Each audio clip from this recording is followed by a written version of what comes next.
Hi everyone, I'm here with a story, a true story out of my Dreams and Miracles book for you today. It's by Hendrika Vande Kemp, and the title is A Comforting Dream. And I'll start off by reading the introduction. Hendrika, I hope I pronounced her name correctly, is a professor of psychology at the Graduate School of Psychology at Fuller Technology Seminary in Pasadena, California. The editor of a book entitled Family Therapy, Christian Perspectives, she has recently contributed a chapter to a new book, Psychology and the Cross, a history of the School of Psychology at Fuller. Over the course of her career, she has studied hundreds of dreams from a variety of sources. Dismayed by the tendency of neuropsychologists to reduce dreaming merely to psychological process, she recounts a dream she had in 1985 that had a profound impact on her self-understanding and her spiritual life. There's a lot of big words in this story. The intro, anyway. Okay, let's begin the story. I was born in the Netherlands, the 8th of 10 children. I realize now that my mother was absolutely overwhelmed by her large family. I can still picture her trying to juggle things, nursing an infant at her breast, cleaning up after 2-year-old when she had wet the bed, then rushing off to comfort the 4-year-old who was throwing up in the bathroom. Before she knows it, it's time to feed the baby again. I can see the tears running down her ruby cheeks. A good mother who loves her children, stretched by too many demands. Man, I wished I would have been able to help her. An intuitive child, I did not always know how to interrupt what I sensed others were feeling.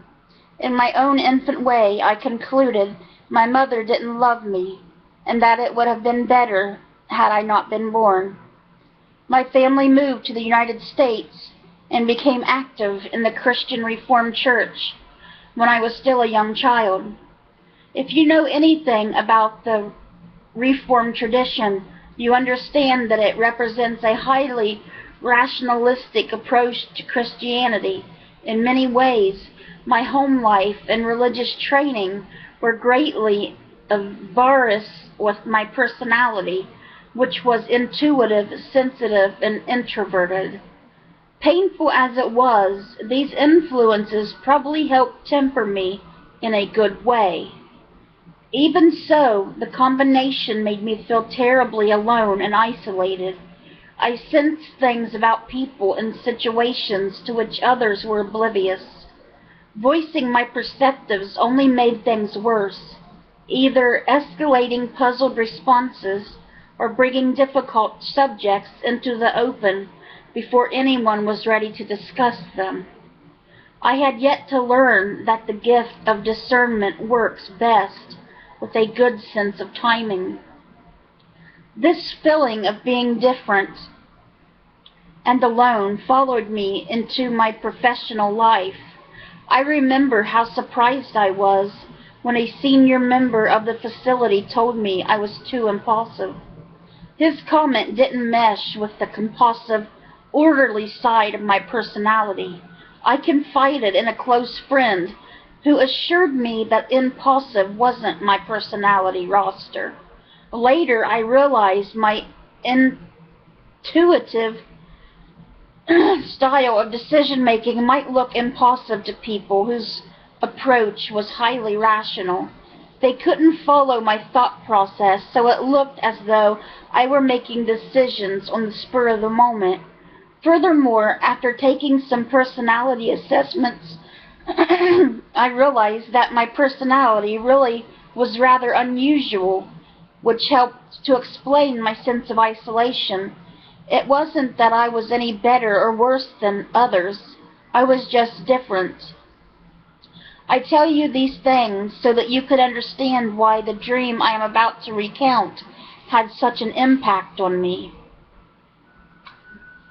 I had studied dreams and Jungian psychology for many years, so I was delighted to welcome Morton Keisley to Fuller, where he was scheduled to lecture on psychology and religion.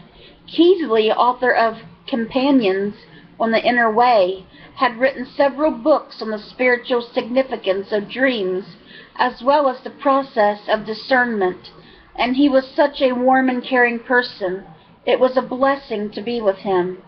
In many ways, he seemed a kindred spirit, at least in terms of his personality, which was also intuitive and introverted. He was someone I could relate to, and someone who seemed to understand me.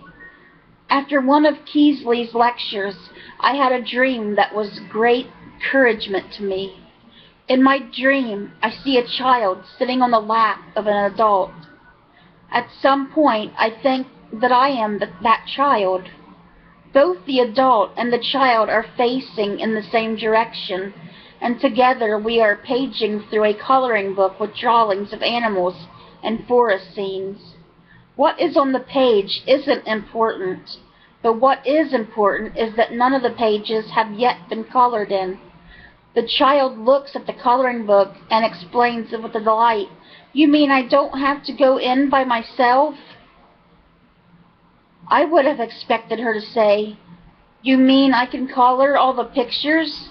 But she doesn't.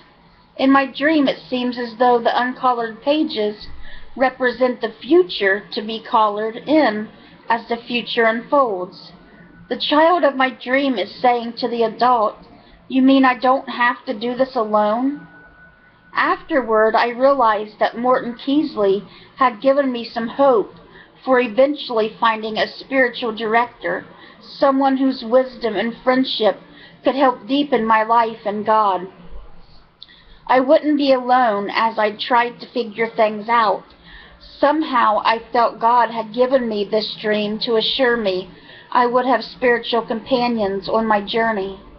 For a child who sometimes felt bereft of the guidance of a parent, and who often felt out of kilter with the rest of the world, this was a wonderful promise, and one I have never forgotten. And that was Hendrika's story, A Comforting Dream. I hope you enjoyed Hendrika's story. I hope you enjoyed Hendrika's story. I hope you enjoyed the story. Sorry for all the hard words in the story. It's like she's like really professional college girl, and I'm just a redneck trying to read all these fancy words, and I can't do it. Redneck. So please forgive my ignorance. But I hope you like the story none the same. I hope you guys have a great day. Bye, guys. God bless. Redneck with a gas problem.